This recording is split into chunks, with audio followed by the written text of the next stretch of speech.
إن في خلق السماوات والأرض واختلاف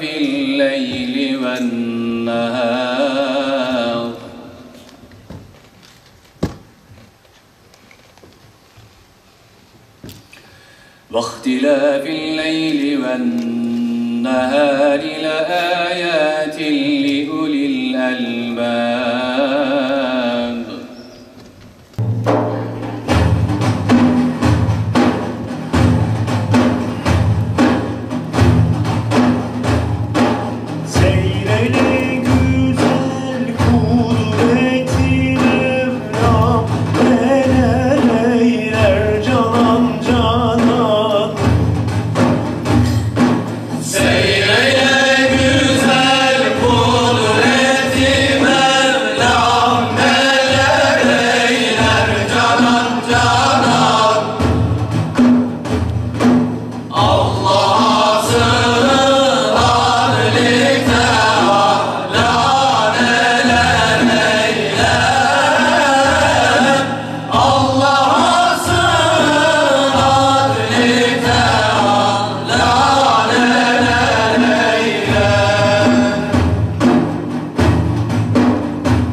Arapça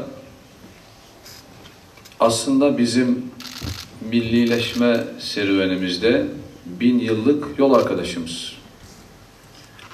İslam dini üzerinden tanıştığımız, hayatımızı dünya ve ahiret saadetimizin vesilesi Kur'an-ı Kerim'in emir ve yasaklarıyla şekillendirmesine vesile olan önemli bir değerimiz aslında millet olarak. Arapça aynı zamanda ümmet olarak evrensel bir pusulamız. Ne zaman ki bu pusuladan uzaklaşınca Arapça bizim için bir yabancı dil, tırnak içerisinde yabancı dil demeye başladığımızda aslında toplum olarak, millet olarak, Müslüman olarak eksiye doğru gidişimiz başlamış demektir. Gerek bilim dünyamızda, edebiyat dünyamızda, sanat dünyamızda Arapça aslında her zaman yaşaması gereken çok önemli bir değerimiz. Dimağımızda yaşatmamız zorunlu olduğuna inandığımız bir gerçeğimiz. Bu memlekette 2000 yılında basılan kitap çeşidi sayısı 12.580 iken, yani 100 yılın başında 12.580 iken 2018 yılını 67.135 ile kapattık. Çok şükür.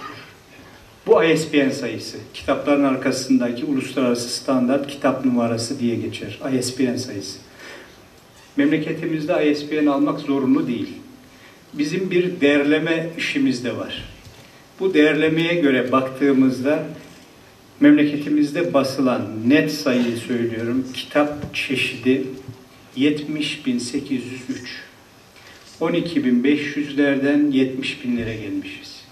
70.000'in üzerindeki bu rakamla 2018 verileri dünyada istatistikleri açıklanmadı ama büyük ihtimalle 7. veya 8. sıralarda olacağız. Dünyada Türkiye kitap çeşitliliği bakımından ilk 10'da bir ülke. Çok şükür. Bu yetmez. Basılan kitap sayısına baktığımızda da her geçen yıl artarak devam ediyor. Arapça Kitap ve Kültür Günleri, Osmanlı sonrası paramparça olan ümmetin coğrafyasının, ümmetin evlatlarının yeniden buluşması, yeniden tanışması, yeniden fikri anlamda, kültürel anlamda kaynaşması için düzenlenen ve bu yıl 4.'sü gerçekleşen büyük bir organizasyon. İlki Türkiye Yazarlar Birliği'nin İstanbul Şubesi Kızlarağası Medresesi'nde gerçekleşmişti. Her yıl büyüyerek devam ediyor. Bu yılda 4.'sü olması hasebiyle birincisinin 10 katı daha zenginlikte ve büyüklükte İstanbullularla buluştu. Arapça Kitap ve Kültür Günlerini biz herhangi bir kitap, herhangi bir kitap fuarı ya da kültürel etkinlik olarak görmüyoruz. Arapça Kitap ve Kültür Günlerinin bir misyonu var. Çünkü İslam dünyasındaki yazarlar, akademisyenler, alimler Türkiye'deki alimleri, yazarları, şairleri tanımıyorlar. Arada bir kopukluk olmuş. 150 yıldan beri, 100 yıl, 150 yıldan beri aralara çizilen bu sınırlar öylesine kalın ve kavi bir şekilde çizilmiş ki sanki birbirini görmesin, tanımasın diye bir plan etrafında bu duvarlar kalınlaştırılmış ve zihinlerde de bu duvarlar oluşmuş. Sadece sınırlarda değil, zihinlerdeki bu duvarları yıkmanın, bu duvarları yok etmenin en güzel yolu da kültürel çalışmalarla olur. Siyasetin dönem dönem yükselen ya da gerileyen hızı, mesafesi olabilir. Ama kültürel bir alınan mesafe yüzyılları etkileyen bir mesafedir. Şimdi bizim İslam dünyasıyla olan kopukluğumuz 100 yıl. Dolayısıyla bu kopukluğu yeniden pekiştirmek, yeniden bağı kuvvetlendirmek için de bir yüzyıla ihtiyacımız var. Şimdi biz nasıl dağıldık, nasıl perişan olduk, nasıl böyle tesbihin taneleri gibi yok olduk?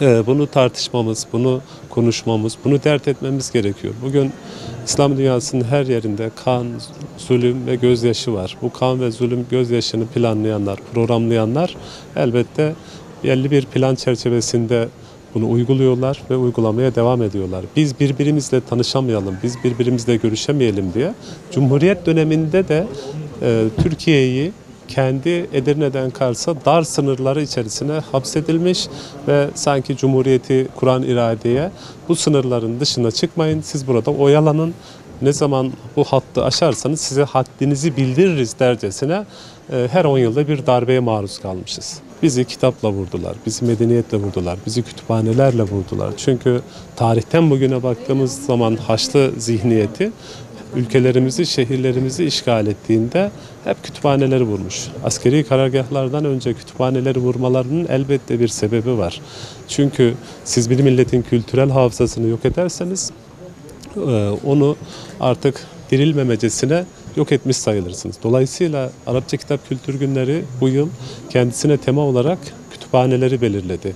Yani medeniyetimizin hafızası kütüphaneler diyerek yeniden yeniden ümmetin evlatlarını kitapta buluşmaya, kitap medeniyetinde birleşmeye çağırıyoruz.